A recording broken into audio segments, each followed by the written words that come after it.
Di kata pertama, menjelaskan pengertian tenaga kerja, angkatan kerja, dan kesempatan kerja.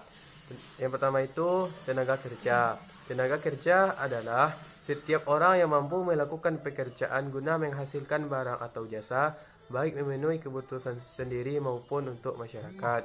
Yang kedua, angkatan kerja. Angkatan kerja adalah penduduk yang sudah memasuki usia kerja, baik yang sudah bekerja maupun belum bekerja atau sedang mencari pekerjaan. Kelompok bukan angkatan kerja ini adalah satu anak yang masih sekolah, dua orang yang mengurus rumah tangga, tiga orang yang cacat, jompo, dan orang yang sudah pensiun. Yang ketiga, kesempatan kerja.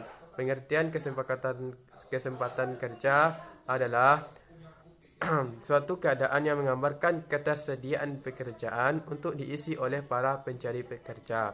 Atau dengan kata lain, kesempatan kerja adalah jumlah lapangan kerja yang tersedia bagi masyarakat, baik yang telah diisi maupun jumlah lapangan kerja yang masih kosong. Di dalam kesempatan kerja ini ada ya faktor-faktor yang mempengaruhi. Yang pertama itu pendidikan, pengetahuan, keterampilan, dan keahlian. Kedua itu usaha tenaga kerja. Yang ketiga permintaan tenaga kerja. Dan juga ada jenis-jenis kesempatan kerja. Yang pertama itu kesempatan kerja permanen. Artinya kesempatan kerja yang memungkinkan orang bekerja secara terus-menerus sampai mereka pensiun atau tidak mampu lagi untuk bekerja. Yang kedua, kesempatan kerja temporer. Artinya kesempatan kerja yang hanya memungkinkan orang bekerja dalam waktu relatif singkat kemudian menganggur untuk menunggu kesempatan kerja baru. Yang indikator kedua itu mengklasifikasi jenis-jenis tenaga kerja. Pertama itu tenaga kerja berdasarkan keahlian. Dibedakan menjadi A. Tenaga kerja terdidik. Tenaga kerja terdidik adalah tenaga kerja yang mendapatkan suatu keahlian atau kemahiran pada suatu bidang karena sekolah atau pendidikan formal dan non-formal. Contohnya seperti insinyur, guru, dokter, dan pengacara. Yang B. Tenaga kerja terlatih. Tenaga kerja terlatih adalah tenaga kerja yang memiliki keahlian dalam bidang tertentu yang dapat melalui pengalaman kerja. Contohnya supir, tukang masak, montir, dan pelukis. Yang ketiga, yang C, tenaga kerja tidak terlatih dan tidak terdidik. Tenaga kerja tidak terlatih dan tidak terdidik adalah tenaga kerja yang kasar yang hanya mengandalkan tenaga saja. Contohnya tenaga kerja ini adalah kuli, buruh angkut, dan lain-lain. Kedua itu pengolahan tenaga kerja menurut sifatnya dibedakan menjadi A. Tenaga kerja jasmani dan tenaga kerja rohani. Tenaga kerja jasmani yaitu tenaga kerja yang melakukan pekerjaan menggunakan tenaga fisik. Contohnya tenaga kerja jasmani yaitu pekerja bangunan, sopir angkutan umum, dan penyapu jalanan. Yang B. Tenaga kerja rohani yaitu tenaga kerja yang dalam pekerjaannya lebih banyak menggunakan proses pemikiran, gagasan, ide, dan sebagainya. Contoh tenaga kerja rohani adalah direktur, konsultan, dan manajer. Yang ketiga, penggolongan tenaga kerja menurut fungsi pokok dalam perusahaan dibedakan menjadi A. Tenaga kerja bagian produksi, B. Tenaga kerja bagian pemasaran, C. Tenaga kerja bagian umum dan administrasi. Yang keempat, penggolongan tenaga kerja menurut hubungan dengan produk dibedakan menjadi A. Tenaga kerja langsung dan tenaga kerja jasanya tidak langsung. Tenaga kerja langsung adalah semua karyawan yang secara langsung ikut serta memproduksi produk jadi, yang jasanya dapat diusut secara langsung pada produk, dan upahnya merupakan bagian yang besar dalam produksi produk. Yang B. Tenaga kerja tidak secara langsung. Dalam ini disebut juga tenaga kerja tak langsung. Upah tenaga kerja tak langsung ini disebut juga biaya tenaga kerja tak langsung atau merupakan unsur biaya overhead pabrik. Yang lima, pengolongan tenaga kerja menurut jenis pekerjaan.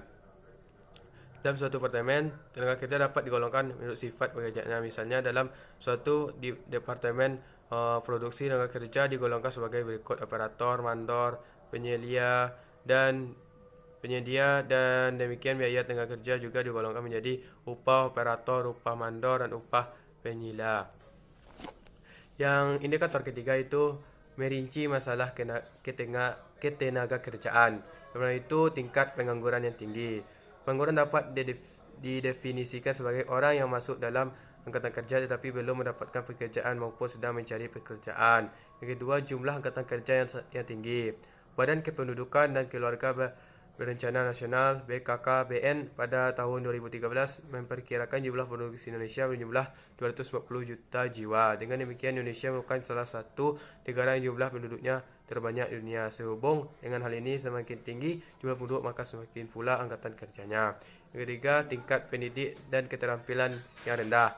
Data Badan Pusat Statistik BPS pada Februari 2016 memberikan data bahwa pekerja yang tidak sekolah, tidak tamat sekolah dasar dan tidak tamat SMP, SMA dan diploma. Dalam tingkat pendidikan ini, angkatan kerja membatasi macam pekerjaan yang dapat dilakukan sehingga persaingan semakin ketat dan sulit.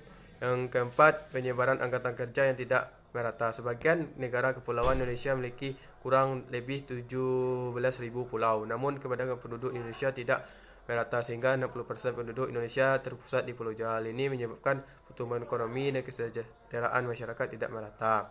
Yang kelima, perlindungan kesejahteraan tenaga kerja yang belum maksimal. Perlindungan kesejahteraan tenaga kerja di Indonesia belum maksimal. Hal ini dapat dilihat dari standar upah yang belum memenuhi kebutuhan masyarakat, kondisi tempat kerja yang buruk, dan ketidakadilan dalam dunia kerja. Indikator yang keempat itu upaya peningkatan kualitas tenaga kerja. Usaha meningkat suatu tenaga kerja dari pihak pemerintah, swasta dan individu. Yang pertama itu pemerintah. Upayanya yaitu menyusun kurikulum pendidikan yang dapat menghasilkan lulusan yang berkualitas dan sesuai syarat-syarat dunia kerja. Yang keempat, yang B, pendirian lembaga pelatihan untuk meningkatkan keterampilan masyarakat seperti balai latihan kerja atau lembaga-lembaga yang berdiri di lingkungan masyarakat seperti PKK dan Karang Taruna. Yang C, menyusun dan melaksanakan program-program yang sekiranya mendukung tercapainya sistem ketenaga kerjaan ideal.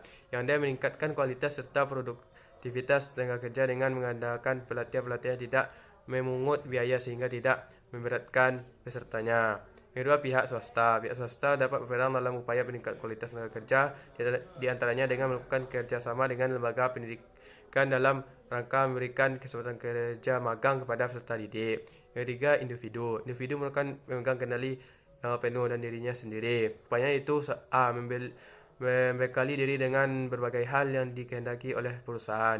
Yang B, menanamkan jiwa wirausaha. Oke, itulah penjelasan 4 indikator dari saya dalam ketenaga kerjaan. Sekian, terima kasih. Wassalamualaikum warahmatullahi wabarakatuh.